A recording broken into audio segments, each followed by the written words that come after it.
Good evening, sir. Very good evening. Good evening, sir. Very good evening.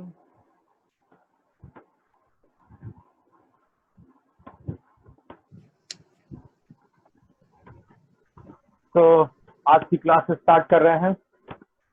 Hello. Good evening, sir. Very good evening. Sound clear है? Yes, sir. चलिए, अच्छी बात है. तो last lecture में हम लोग पहुंचे थे up to the derivation that कि अगर हम प्रिज्म पर लाइट रेज को हिट होने दें तो रिफ्रैक्शन की वजह से आपको बेंडिंग ऑफ द लाइट रे दिखेगा, called refraction through the prism. और आपने रिफ्रैक्शन थ्रू द प्रिज्म में जो डेराइव किया था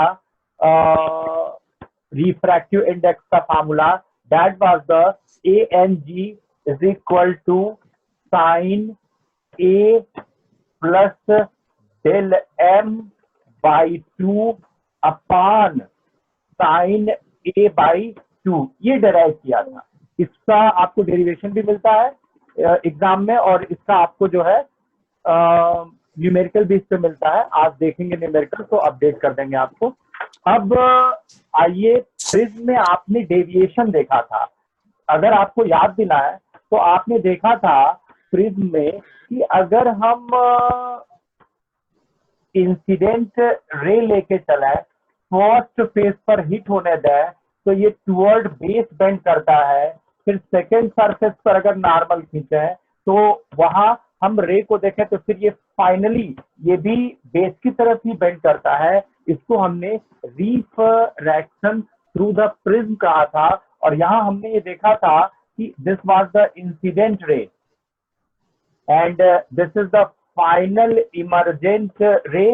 बैक साइड प्रोड्यूस किया था हमने, इंसिडेंट रे को आगे बढ़ाया था, एंड जो इमर्जेंट रे है उसको हमने बैक साइड प्रोड्यूस किया था.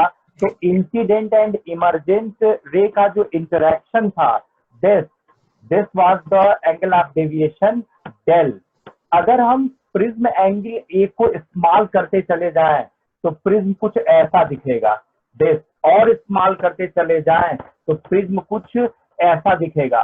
मीन्स अगर हम प्रिज्म एंगल की value less than or equal to 5 degree के आसपास कर लें तो उस केस में हम कहते हैं थिन प्रिज्म. और ऐसा इसलिए कर रहे हैं क्योंकि हमें सिर्फ ये देखना है कि एयर टू ग्लास या ग्लास टू एयर पर रेज का जो ट्रैक होता है वो कितना डेविएट होता है, called deviation through the prism. Prism से डेविएशन कितना है, डेल का फार्मूला. आप ही सोचो, अगर ए को इस्तेमाल कर देंगे तो angle A plus del M by 2 become small and also A by 2 become small. और आपको पता है स्मॉल एंगल के लिए sine of theta is the sine theta.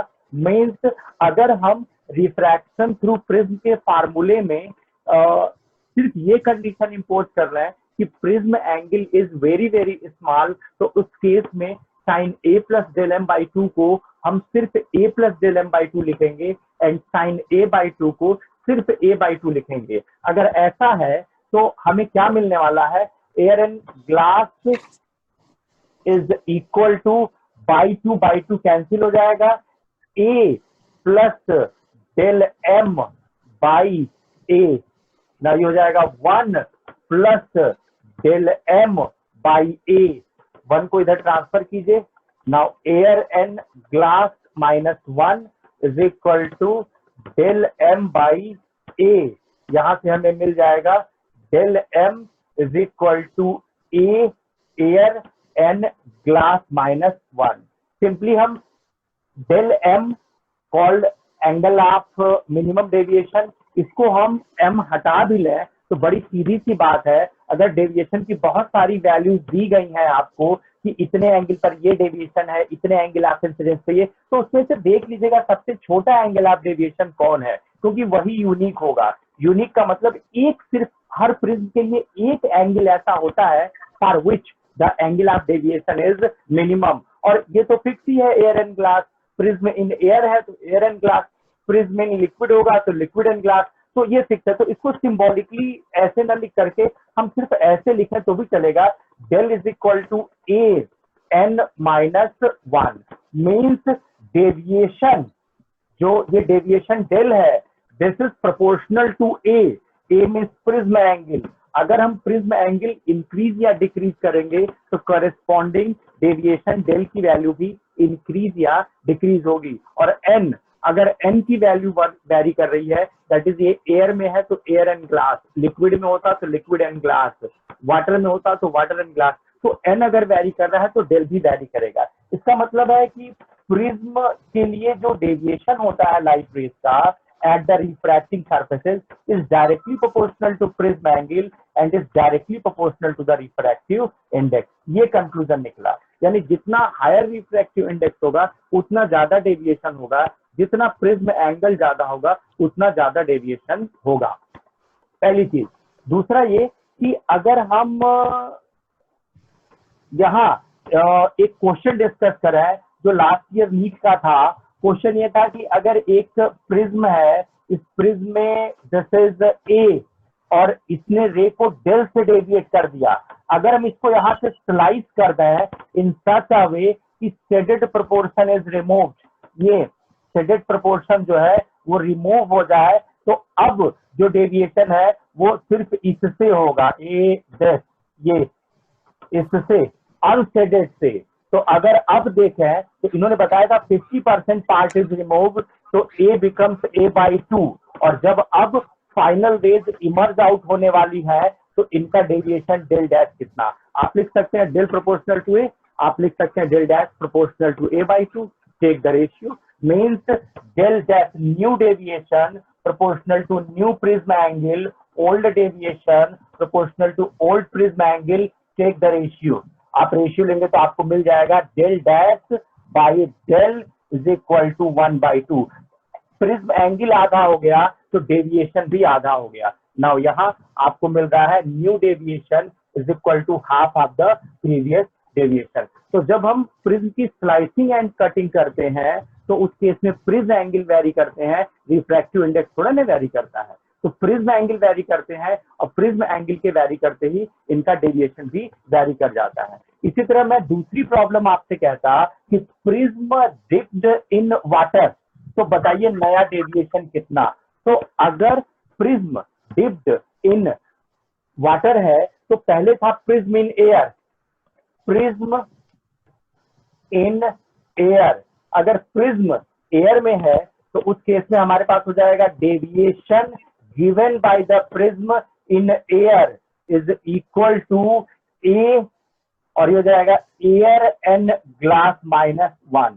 और जब प्रिज्म इन वाटर हम कह देंगे, प्रिज्म इन वाटर नहीं पता कितना डेविएट कर रहा है, नाम रख ले रहे हैं deviation bye the prism in water, तो इस केस में ए तो ए रहेगा लेकिन ये वाटर एंड ग्लास हो जाएगा, पहले एयर में था तो एयर एंड ग्लास, अभी वाटर में है तो वाटर एंड ग्लास -1।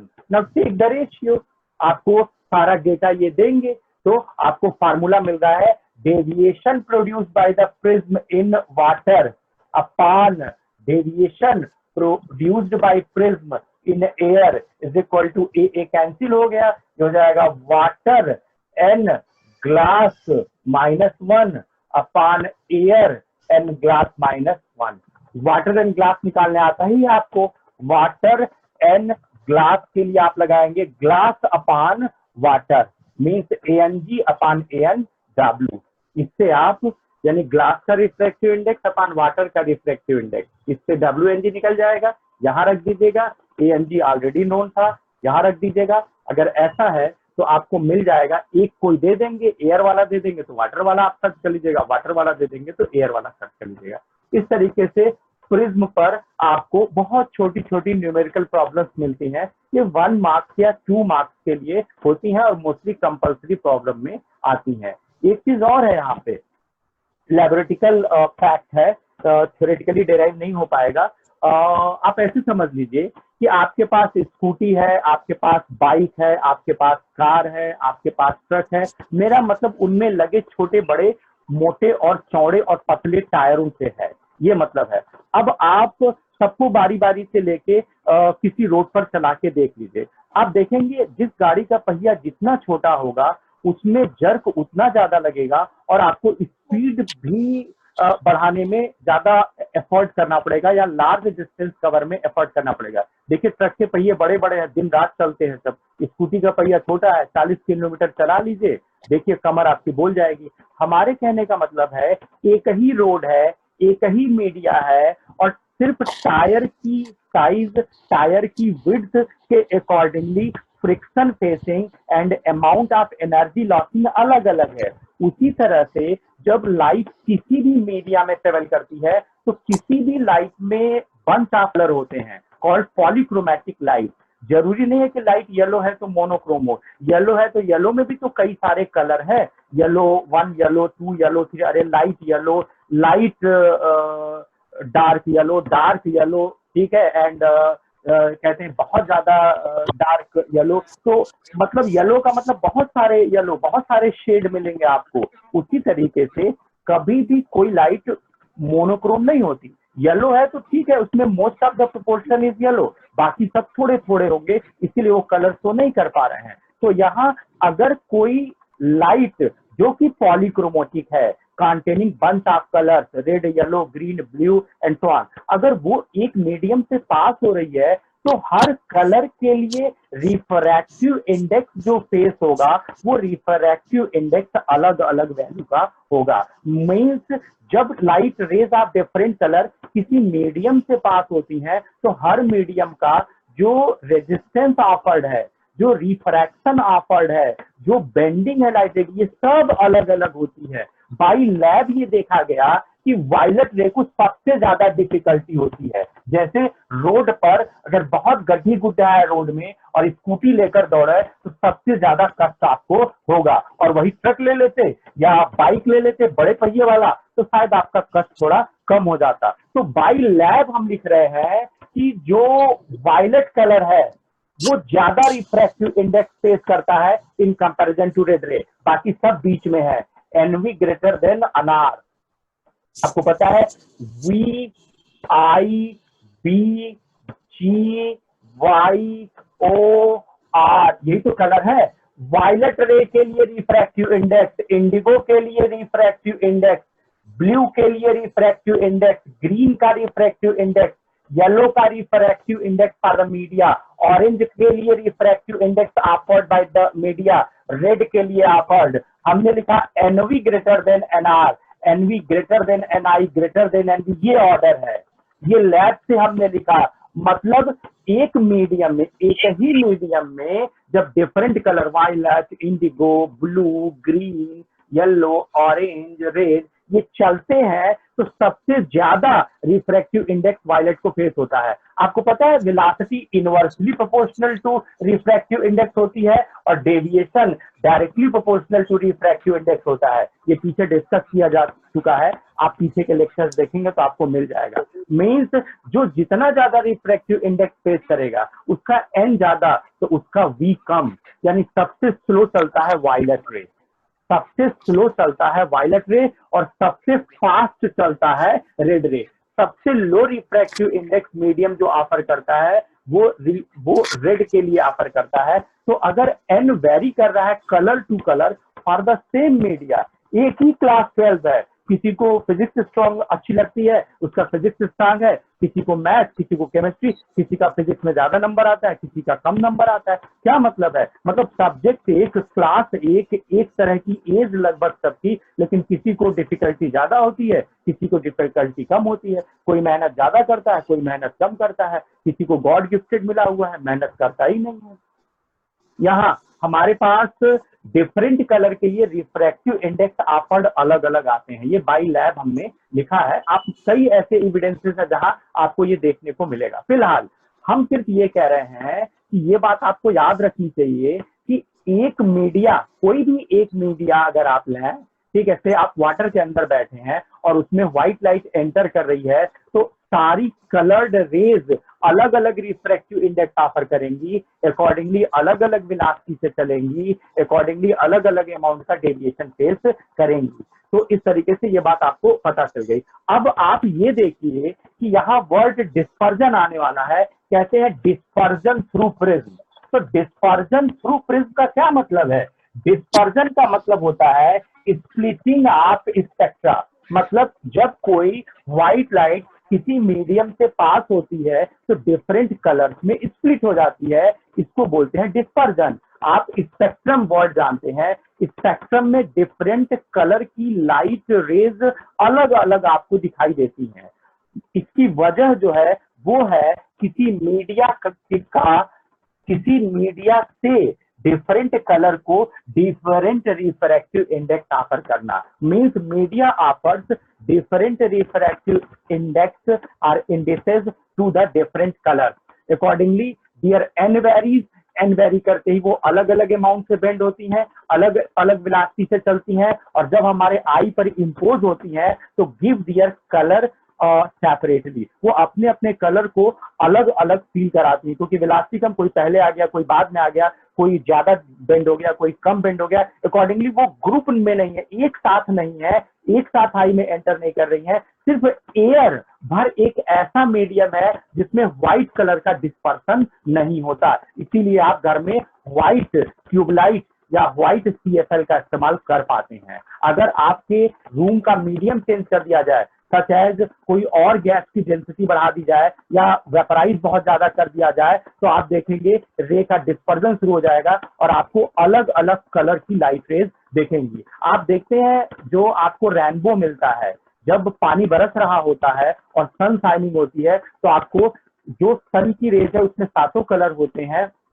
वो जब वाटर ड्रॉपलेट से डिस्पर्स होती है तो सातों कलर अलग अलग हो जाते हैं, जबकि जब पानी नहीं बरस रहा था तो सातों कलर एक साथ एक वेलोसिटी से सेम रिफ्रैक्टिव इंडेक्स फेस कर रहे थे, अकॉर्डिंगली आपको एक साथ उनका इन्फ्लुएंस देखने को मिल रहा था, and all they are appearing as a bright white. ठीक है, सन की लाइट पार्शियली येलो होती है, वो भी एक्सप्लेन हो जाएगा कि सन की लाइट येलोइश क्यों दिखती है जबकि उसमें ऑल ऑफ द 7 कलर होते हैं। मेरे ख्याल से ये तो क्लास 11th में एक्सप्लेन हो गया होगा कि सातों कलर में जो कलर सबसे हायर एनर्जी स्टेट में होते हैं वो अपना कलर शो करते हैं, इसको वेन्स डिस्प्लेसमेंट लॉ कहते हैं। आपने इसको क्लास 11th में पढ़ा होगा। तो अब आ जाइए, हम लोग को देखना है प्रिज्म से एक तो रिफ्रैक्शन हुआ और दूसरा डिस्पर्जन हो रहा है, तो यहाँ हमारे पास है डिस्पर्जन।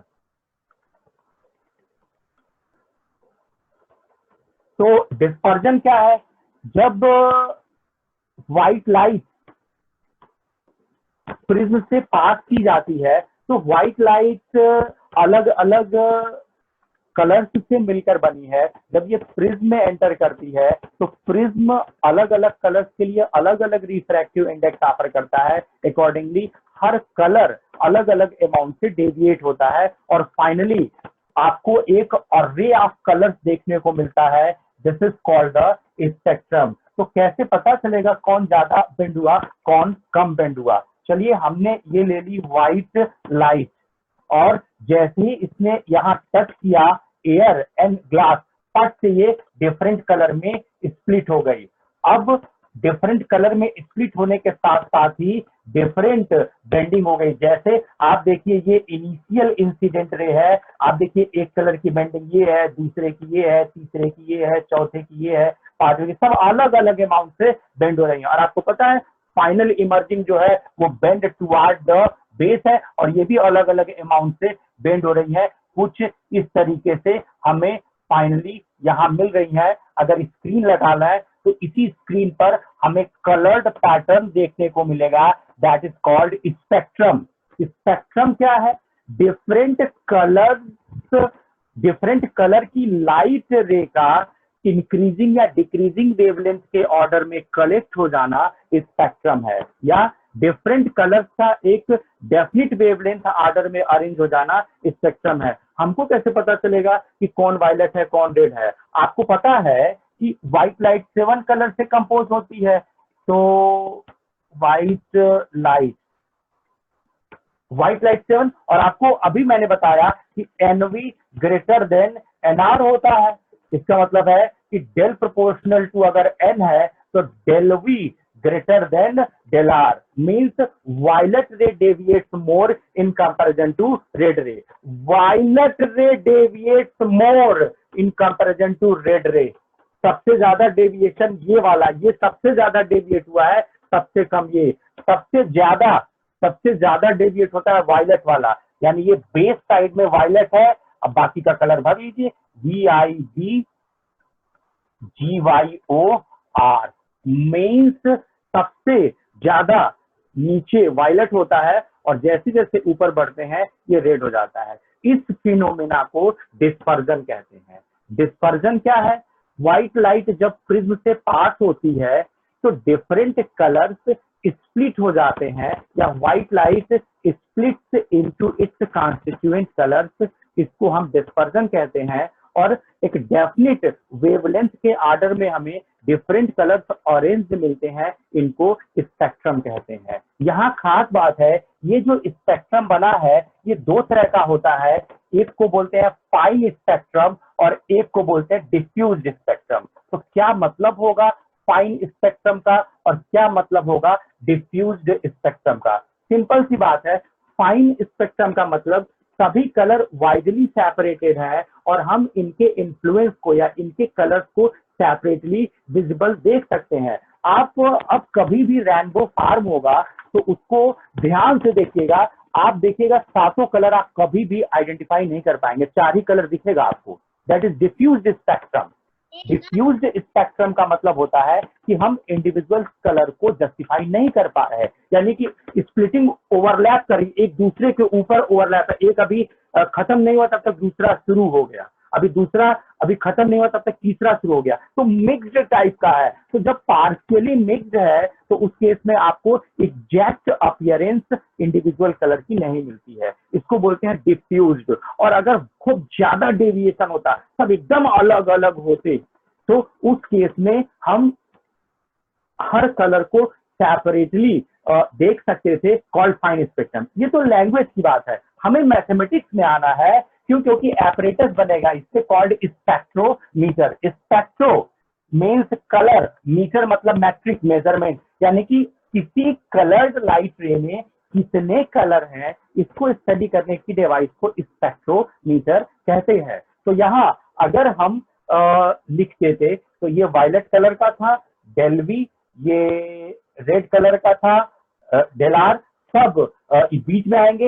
एक इसमें येलो कलर है जिसको मीन कहते हैं, मीन डेविएशन बीचों बीच में होता है, एकदम बीचों बीच में, इसको बोलते हैं डेविएशन फॉर मीन रे या डेविएशन फॉर येलो रे। Yellow ray is called the mean रे।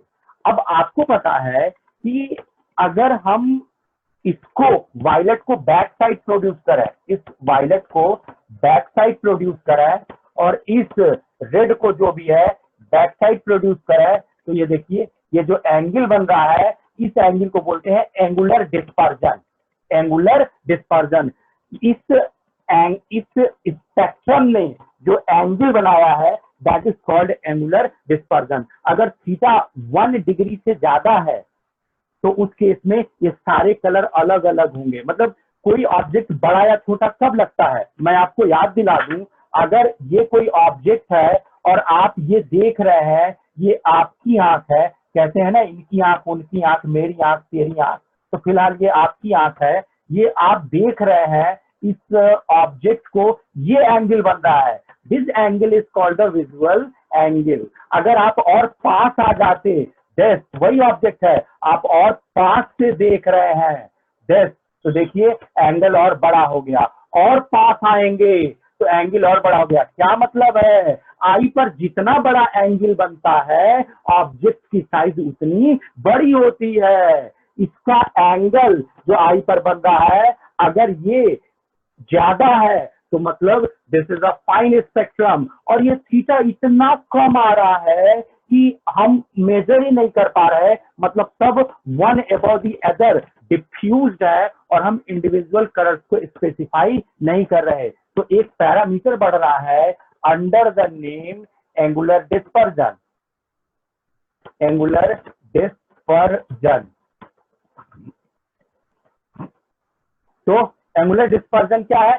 क्वालिटी ऑफ स्पेक्ट्रम को बताने वाला पैरामीटर है, थीटा से इसको डिनोट करते हैं। और देख लीजिए वायलेट वाला जो है में से रेड वाला अगर माइनस कर दे तो बीच का ये एंगल पता चल जाएगा, यानी कि थीटा की वैल्यू होती है deviation for violet minus deviation for red. और आपने जाना है कि डेविएशन होता है A n-1 where a for prism angle. जब वायलेट लिखेंगे तो ये रिफ्रैक्टिव इंडेक्स फॉर वायलेट हो जाएगा।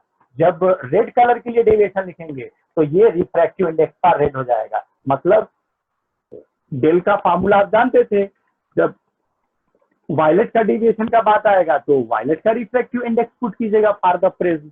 वैसे तो प्रिज्म जनरली आइडियली हम मान के चलते हैं कि ये इतना कम डेविएट हो रहे हैं कि exactly overlapping one about the other है, इंडिविजुअली हम इनको नहीं देख पाएंगे अलग अलग, इसीलिए व्हाइट का व्हाइट रहेगा। लेकिन रियल में ऐसा नहीं होता है।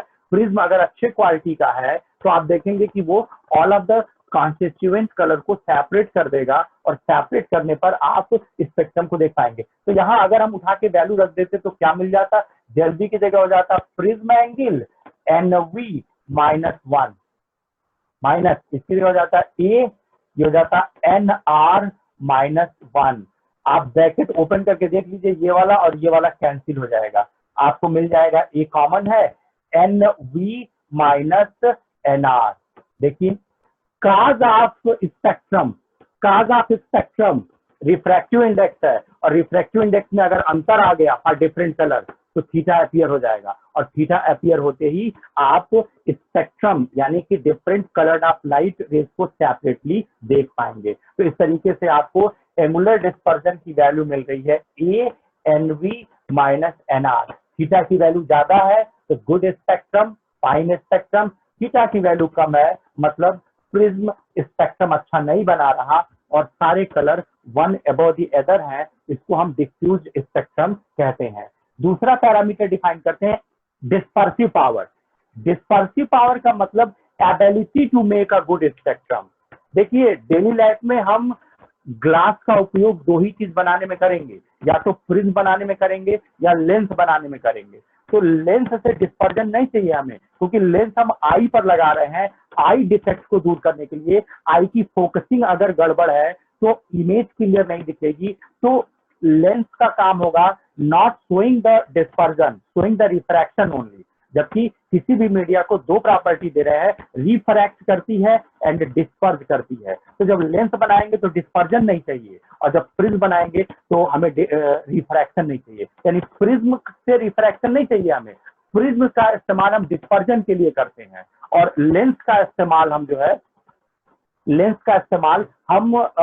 रिफ्रैक्शन के लिए करते हैं कि रे को बेंड सेंड करके अपने डिजायर्ड पॉइंट या आई की कैपेबिलिटी के अकॉर्डिंगली जो क्लियर विजिबिलिटी शो हो सके को पर बेंड कर सके लाइट रे को। तो सिंपल सी बात है, हमारे पास जो भी प्रिज्म या लेंस है उसका दो फीचर है, splitting the white light into the constituent colour एक, और दूसरा हमारे पास है बेंडिंग द लाइट रे। तो हम ये कह रहे हैं कि जब प्रिज्म की बात आएगी तो प्रिज्म से मोस्टली हम डिस्पर्जन को चेक करेंगे, और जब लेंस की बात आएगी तो मोस्टली हम रिफ्रैक्शन को चेक करेंगे। फिलहाल हम कह रहे हैं कि कोई मटेरियल स्पेक्ट्रम बना सकता है या नहीं, आगे चल के हम देखेंगे कि हम ये प्रॉपर्टी स्पेक्ट्रम बनाने की प्रॉपर्टी लेंस से छीन लेंगे।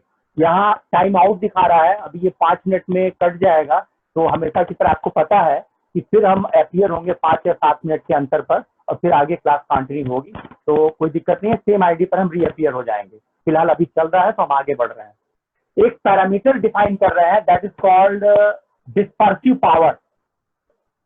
डिस्पर्सिव पावर किसी भी मटेरियल के लिए अगर आप डिस्पर्सिव पावर निकाला है, ये सर्वाइव कर रहा है, तो मतलब है स्पेक्ट्रम बन जाएगा। ऑब्वियसली लेंस के लिए सर्वाइव नहीं करना चाहिए इसको, ठीक है। तो हमारे पास एक पैरामीटर है डिस्पर्सिव पावर, ओमेगा से डिनोट करते हैं, और ये बताएगा आगे चल के कि कोई भी मीडिया लाइट के कॉन्स्टिट्यूएंट कलर को स्प्लिट करेगा या नहीं करेगा। Spectrum making or not making capability of a material is derived or discussed in terms of a parameter called the dispersive power। कैसे इसको डिफाइन करते हैं? ये डिफाइन है डिस्पर्जन, यानी थीटा कितना ज्यादा है with respect to yellow mean ray. Yellow के रिस्पेक्ट में रेड ज्यादा दूर चला गया, येलो के रिस्पेक्ट में वायलेट ज्यादा दूर चला गया, तो थीटा बढ़ जाएगा। थीटा बढ़ जाएगा तो स्पेक्ट्रम फॉर्म हो जाएगा। तो ratio of the angular dispersion to the deviation for yellow ray is called the dispersive power. किसी भी लेंस के लिए या प्रिज्म के लिए हम देखते हैं थीटा की वैल्यू कितना है, येलो रे का डेविएशन कितना है, रेशियो निकालते हैं ना, थीटा मिलता है। ये थीटा, ये डायमेंशनलेस है, ये सब नंबर है, फिर नंबर के टर्म में आएंगे। तो यहाँ हमारे पास ओमेगा डिफाइन हो गया। बड़ी सीधी सी बात है, जिस मटेरियल का ओमेगा आएगा वो डिस्पर्जन शो करेगा। डिस्पर्जन शो करने का मतलब कॉन्स्टिट्यूएंट कलर्ड लाइट रेज को सेपरेट कर देगा। और अगर ओमेगा सर्वाइव नहीं कर रहा है तो मतलब ये प्योर रिफ्रैक्शन शो कर रहा है, ये डिस्पर्जन शो नहीं कर रहा है। तो यहाँ आगे बढ़िए, ये तो डेफिनेशन हो गई कि ratio of the angular dispersion to the deviation obtained for mean yellow ray is called the dispersive power. ठीक है, अब यहाँ थीटा, थीटा आपको पता है, del V minus del R लिख सकते हैं। तो नेक्स्ट फार्मूला हो जाएगा theta is equal to del V minus del R. UPTU में बहुत ज्यादा क्वेश्चन बनते हैं, यूपीट्यू का पेट पार्ट है ये। या तो आप अगर आईआईटी नहीं निकाल पाते हैं तो आईआईटी का लोअर एनआईटी मिलता है आपको, तो एनआईटी में या तो टॉप ब्रांच आप ले लीजिए, और अगर एनआईटी भी नहीं निकल पाता है तो आप यूपीट्यू का टॉप ब्रांच ले लीजिए। क्योंकि जरूरी नहीं है कि क्लास 12 के बाद डायरेक्ट आप आईआईटी ही फेस करें। अगर यूपीटीयू के ब्रांडेड कॉलेज में भी आप एडमिशन पा जाते हैं तो बहुत आसानी से आपकी आगे की स्टडी ऑटोमेटिकली एमटेक वगैरह या रिसर्च आपके आईआईटी से हो जाते हैं, अगर आप किसी अच्छे इंस्टीट्यूट से यूपीटीयू से हैं। तो यूपीटीयू का पेट पार्ट है ये सब, बहुत अच्छे क्वेश्चन इस पर बनते हैं। एक्स्ट्रा सीट अगर अपलोड कर पाएंगे तो उसमें यूपीट्यू के क्वेश्चन हम अपलोड करेंगे। अब देखिए 10-12 क्वेश्चन है इधर 5-6 सालों में, यानी 2-3 क्वेश्चन का एवरेज रहा है। फिलहाल बोर्ड में तो एक नंबर का स्ट्रगल है। पढ़ना इसलिए पड़ रहा है क्योंकि कुछ चीजें हटी हैं, तो अब हम लोगों को जो भी चीजें पढ़नी है वो पूरा फुल फ्लेश पढ़नी है, ताकि कोई चांस ना रहे छूट जाने का। तो यहाँ थीटा आप रिप्लेस कर लीजिए, del V minus del R हो गया अपान ये हो गया डेल वाई। आपको पता है इसको ओपन करेंगे तो हो जाएगा ए एन वी माइनस 1, ये हो जाएगा ए एन आर माइनस 1। इसको खोलेंगे तो A N Y minus 1। A for prism angle, N V for refractive index for violet ray, R N R for refractive index of the material media for red ray. Hello hello, अरे sound आ रहा है? कुछ नहीं sir. अच्छा अच्छा, ठीक ठीक, okay yes sir, yes sir, yes sir. Okay okay okay. ये ए कौन है भाई? रेड कलर से ए आ रहा है बड़ा सा। अनुआ कमाई आंचल है। हाँ आंचल। अच्छा आंचल, अरे वाह, अपना लोगो भी डिजाइन कर लिया। हाँ चलो अच्छा। जब आदमी बच्चा होता है तो सबसे पहले जब कापी पर लिखने को मिलता है, मतलब बच्चा नहीं 4-5 में, तो खूब साइन करता है पीछे कापी पर। बड़े होंगे तो ऐसे साइन करेंगे, बड़े होंगे तो ऐसे साइन करेंगे, तो मतलब खूब अच्छे से प्रैक्टिस करता है। तो आप कुछ लोग अपना लोगो या स्टैम्प ही बनवा लेते हैं, लफाई खत्म, थप्पा मार के चले आते हैं ले। तो ठीक है, अच्छी बात है। तो यहाँ हमारे पास हो गया omega equal to del V minus del R upon del Y. अभी आप ओपन कर दीजिए तो डेल वी हो जाएगा A N V minus 1 minus ये हो जाएगा A N R minus 1 upon A N Y minus 1। Violet का रिफ्रैक्टिव इंडेक्स, रेड का रिफ्रैक्टिव इंडेक्स, येलो का refractive index. A is the prism angle. A और A common लेके बाहर करेंगे तो डिनोमिनेटर के ए से कट जाएगा, -1 और -1 कट जाएगा। फाइनल फार्मूला लिख रहे हैं to know the dispersive power of a material, चाहे लेंस बनाने का हो चाहे प्रिज्म बनाने का हो, omega as the N V minus N R upon N Y minus 1। NV minus NR upon NY minus 1. This is the angular dispersive power. किसी भी मटेरियल के लिए हम ओमेगा को निकालते हैं थ्रू दिस फार्मूला। अगर ओमेगा सर्वाइव कर गया, मान लेते हैं NV very close to NR, तो ओमेगा टेंड्स टू 0, मतलब डिस्पर्जन नहीं होगा। तो डिस्पर्जन नहीं होगा तो इसका हम लेंस बनाएंगे। जब हम ग्लास की क्वालिटी की बात करते हैं तो देखते हैं कि ग्लास की जो क्वालिटी है वो क्वालिटी बेसिस पर दो तरह का होता है। एक का नाम आता है फ्लिंट ग्लास, फ्लिंट ग्लास, और एक आता है क्राउन ग्लास, क्राउन ग्लास। जब लैब में मेजर करते हैं तो फ्लिंट को हम कैपिटल एफ से लिख दे रहे हैं, क्राउन को सी से लिख दे रहे हैं। जब हम लैब में मेजर करते हैं तो देखें dispersive power of flint glass is greater than dispersive power of crown glass. Glass क्या होता है? सिलिका ऑक्साइड ही तो होता है, SiO2 होता है।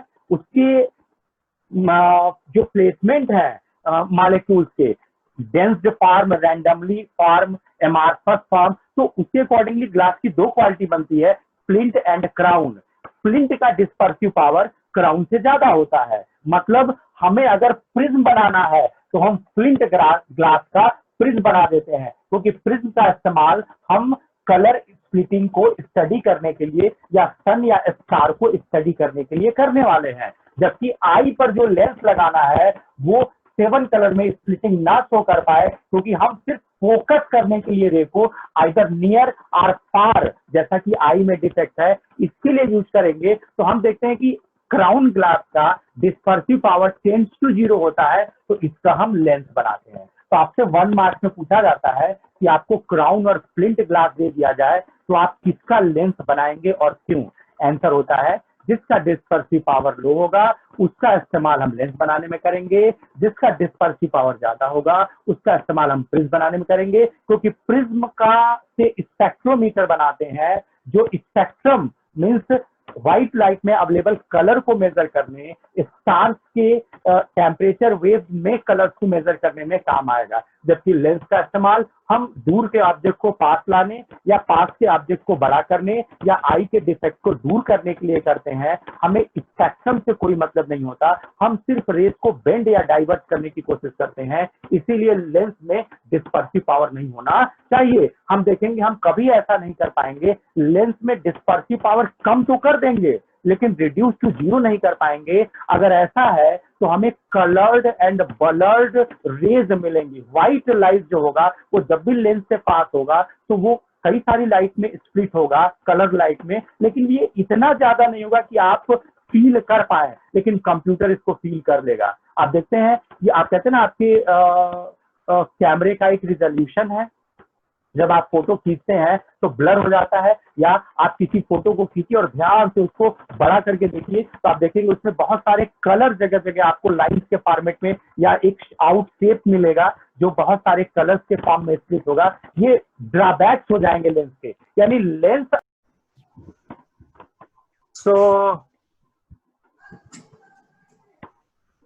हम ये कह रहे थे कि हम लो डिस्पर्सिव पावर वाले मटेरियल का लेंस बना देंगे और हाई डिस्पर्सिव वाले का प्रिज्म बना देंगे।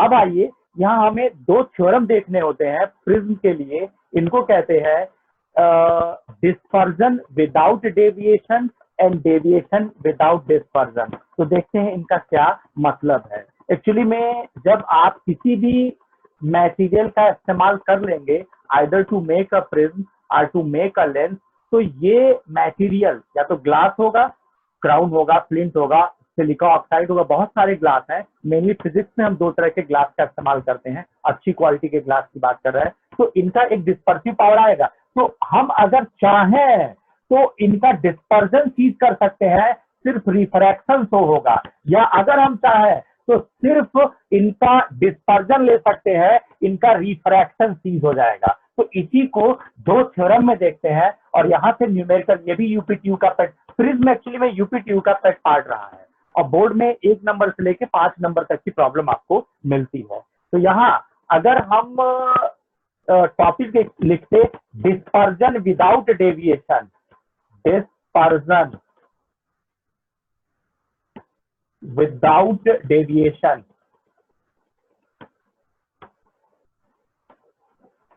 डिस्पर्जन विदाउट डेविएशन, तो इसका मतलब होता है डिस्पर्जन दे रहा है, मतलब कलर स्प्लिटिंग कर रहा है लेकिन डेविएशन नहीं दे रहा है, यानी रे की बेंडिंग नहीं कर रहा है। इसके लिए दो प्रिज्म लेते हैं, दो अलग अलग मटेरियल का उलट पलट, मीन्स एक का प्रिज्म एंगल ए है, एक का प्रिज्म एंगल ए डैश है और एक का डिस्पर्सिव पावर ओमेगा है, तो दूसरे का डिस्पर्सिव पावर ओमेगा डैश है। अगर इसके लिए डिफरेंट कलर के रिफ्रैक्टिव इंडेक्स लिखे है, इसके लिए NV, NR, NY, तो इसके वाले के लिए डैश डैश डैश लगा देंगे। वायलेट का जो रिफ्रैक्टिव इंडेक्स ऑफर हुआ by prism 2 that is NV dash, जो रेड के लिए ऑफर किया NR डैश, जो येलो के लिए ऑफर किया NY डैश। इस तरह से आपको ढेर सारी वैल्यूज मिलती हैं।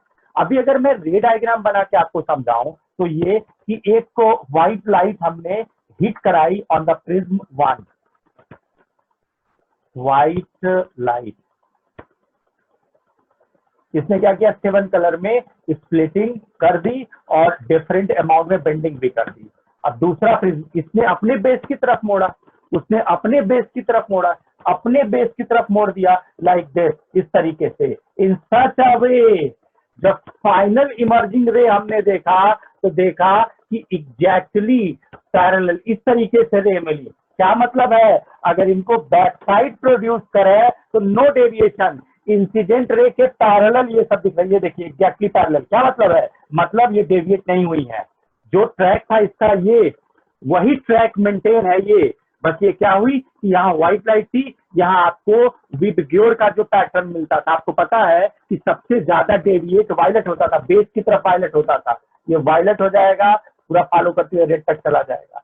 तो इसका मतलब है अगर मैं आपसे कहता दो अलग अलग मटेरियल का अलग अलग प्रिज्म एंगल का प्रिज्म लीजिए, उलट पलट के इनको ऐड कर दीजिए इन सच अ वे कि जब व्हाइट लाइट इनसे पास हो तो फाइनल इमर्जिंग रे में आपको डिफरेंट कलर तो अपीयर हो, लेकिन जब आप कंपेयर करें to the initial travelling white light तो आपको दिखाई दे कि एग्जैक्टली सेम डायरेक्शन में है। मतलब डिस्पर्जन तो हो गया लेकिन कोई डेविएशन नहीं हुआ। ये तो डायग्राम की बात हुई, इस पे कोई नंबर नहीं मिलना। मैथमेटिक्स की बात करें, मैथमेटिक्स का मतलब डेविएशन नहीं है। अगर del1 is the deviation produced by the first prism and del 2 is the deviation produced by the second prism, तो net deviation equal to 0। यही तो मतलब हुआ, मतलब del 1 plus del 2 equal to 0। इसका मतलब है डिस्पर्जन विदाउट डेविएशन का मैथमेटिकल लैंग्वेज है del 1 plus del 2 equal to 0। del खोल देंगे आप n, an minus 1, a first prism का n जनरल रिफ्रैक्टिव इंडेक्स। देखते हैं जनरल रिफ्रैक्टिव इंडेक्स क्या होता है, क्योंकि जनरल रिफ्रैक्टिव इंडेक्स तो हमने लिखा नहीं यहाँ पे कि क्या है, हमको तो डिफरेंट कलर का रिफ्रैक्टिव इंडेक्स बताया गया। तो यहाँ ये हो जाएगा n1 that is refractive index for first prism for different colour -1, और ये हो जाएगा प्लस a डैश, ये हो जाएगा n, इसका रिफ्रैक्टिव इंडेक्स चलिए माना n2 है, -1 is equal to 0। This is the mathematical relation। Generally n1 n2 दिया रहता है, न दिया हो तो कैसे पता करेंगे, जो वायलेट होता है वायलेट कलर का उसी को जनरली हम refractive index, common refractive index बोलते हैं फॉर प्रिज्म 1। अगर ny भी नहीं दिया है तो सबसे ज्यादा किसका सबसे कम किसका बाई 2।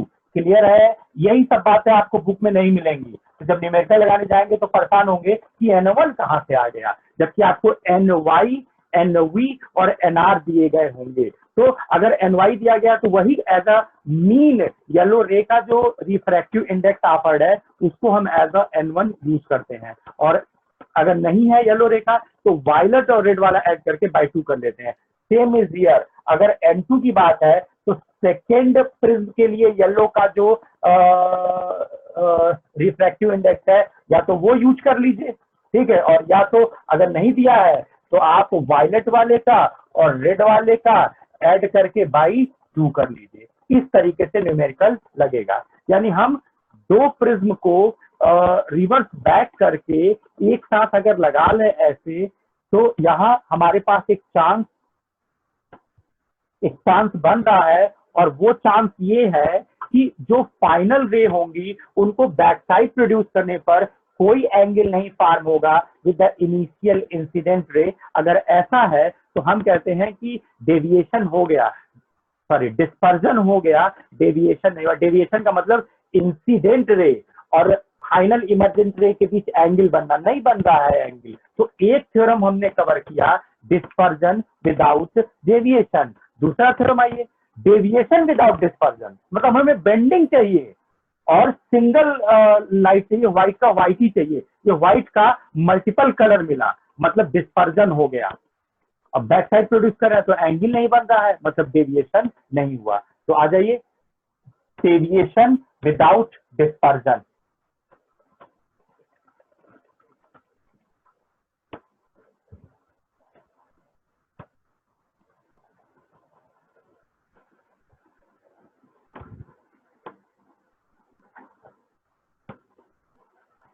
अभी आपको चाहिए डेविएशन,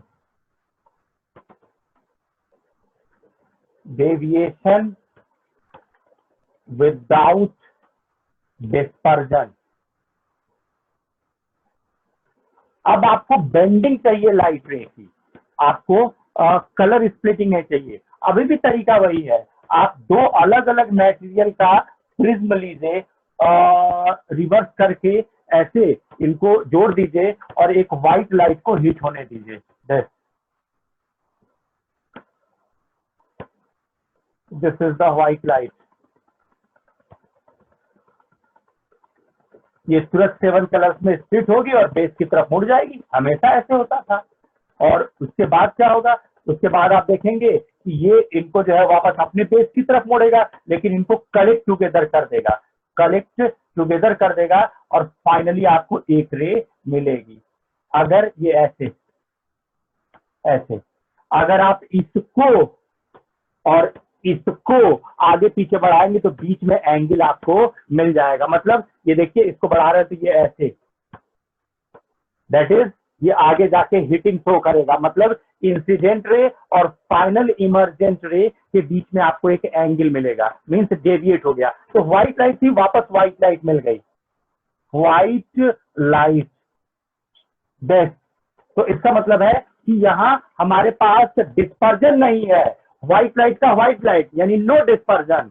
लेकिन अगर हम इनिशियल इंसिडेंट रे और फाइनल रिफ्रैक्टेड रे को देख रहे हैं तो इनके बीच में एंगल आ रहा है, इसका मतलब डेविएशन हो गया। यहाँ ये तो लैंग्वेज हो गया, मैथमेटिकल कंडीशन क्या है, ये जितना स्प्रेड किया था, फैलाया था, उतना ही सिकोड़ दिया ये, यानी θ1 plus θ2 is equal to 0। This is the mathematical condition for deviation without dispersion. Theta, याद कीजिए थीटा क्या था, थीटा था del V, theta theta del V minus del R था फर्स्ट, और ये हो जाएगा del V dash minus del R dash equal to 0। Del V किससे खुल जाएगा, ए एन वी माइनस 1, ये किससे खुल जाएगा, ए एन आर माइनस 1, ये किससे खुल जाएगा, A dash N V dash minus 1, और ये किससे खुल जाएगा, ए डैश प्रिज्म 2 का है, A dash N R dash minus 1 equal to 0। Means आपको ये मैथमेटिकल कंडीशन याद रखनी है, θ1 θ2 ओपन करेंगे तो आपको ये फार्मूला मिलेगा। जबकि इस प्रिज्म के लिए वायलेट का रिफ्रैक्टिव इंडेक्स, रेड का रिफ्रैक्टिव इंडेक्स एंड येलो का रिफ्रैक्टिव इंडेक्स आपको दिया जाएगा। और यहाँ इस प्रिज्म के लिए आपको वायलेट का रिफ्रैक्टिव इंडेक्स, रेड का रिफ्रैक्टिव इंडेक्स, येलो का रिफ्रैक्टिव इंडेक्स। इसका प्रिज्म एंगल अगर ए है तो इसका ए डैश होगा, इसका डिस्पर्सिव पावर ओमेगा है तो इसका डिस्पर्सिव पावर ओमेगा डैश होगा। हमारे कहने का मतलब है कि अगर आपको डेविएशन चाहिए, आप नहीं चाहते हैं डिस्पर्जन हो, तो दो ऐसे प्रिज्म लेना होगा जिनके लिए θ1 प्लस θ2 इज इक्वल टू 0 हो जाए। अगर ऐसा होगा तो आपको व्हाइट लाइट का व्हाइट लाइट मिल जाएगा, लेकिन इनिशियल इंसिडेंट और फाइनल इमर्जेंट रे के बीच में आपको एक एंगल मिलेगा। अब हमें इस चैप्टर में मोस्टली ये 1/3 ऑप्टिक्स रे ऑप्टिक्स कवर हुआ, इसमें अभी एक टॉपिक और देखना है, डिस्कशन खाली देखना है, और वो ये है कि लेंसेज में भी ये सब होगा।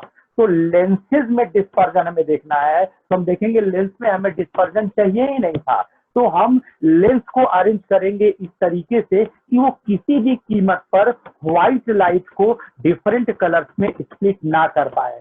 हम देखेंगे लेंस में दो कमियां आने वाली हैं। एक तो उसकी स्फेरिसिटी, उसकी गोलाई की वजह से, कर्व्ड सरफेस की वजह से उसके डिफरेंट पॉइंट पर डिफरेंट अमाउंट या डिफरेंट थिकनेस का ग्लास आएगा। लेंस बीच में मोटा होता है, किनारों पर पतला होता है, यानी जब लाइट उस पूरे लेंस के क्रॉस सेक्शन से निकलने की कोशिश करेगी तो अलग अलग मोटाई फेस करेगी पूरे जगह पर, जिसके वजह से वो अलग अलग अमाउंट से बेंड होगी। लेंस के इस प्रॉब्लम को, जिसमें उसके स्फेरिसिटी या अलग अलग जोन के विड्थ का अलग अलग होना, ठीक है, होने की वजह से लाइट एक पॉइंट पर नहीं मुड़ पाती, इसको स्फेरिकल एबरेशन कहेंगे। स्फेरिकल एबरेशन का मतलब लेंस कहीं मोटा है कहीं पतला है, मतलब सेंटर में मोटा है और किनारों पर पतला है, तो सेंटर वाली रे कहीं और जाएगी और जो बॉर्डर पर रे पड़ रही है वो काफी थिन ग्लास शीट को फॉलो कर रही है, तो अकॉर्डिंगली वो कहीं और जाएंगी। इस डिफेक्ट को हम लोग डिस्कस करते हैं under the topic spherical aberration. तो लेक्चर में देखेंगे स्फेरिकल एबरेशन क्या। और दूसरा ये कि लेंस में ग्लास है, और लेंस में अगर ग्लास है तो ऑब्वियसली डिस्पर्जन है, ठीक है, कम है, लेकिन हम कोशिश करेंगे कि एकदम में खत्म हो जाए। तो लेंस में अगर कलर स्प्लिटिंग होती है तो जो कलरफुल इमेज बनती है कॉल्ड डिफेक्टेड इमेज, इसको बोलते हैं क्रोमैटिक एबरेशन। यानी लेंस की दो कमियां आने वाली हैं, spherical aberration and chromatic aberration. Aberration का मतलब होता है डिफेक्ट, तो क्रोमैटिक एबरेशन मतलब कलर में स्प्लिट होने की वजह से दिक्कत होगी, और स्फेरिकल एबरेशन मतलब स्फेरिसिटी की वजह से दिक्कत होगी। ये हम लोग देखेंगे नेक्स्ट क्लास में। कल रक्षाबंधन है, सभी बहनों को रक्षाबंधन की मुबारकबाद, और भाइयों को भी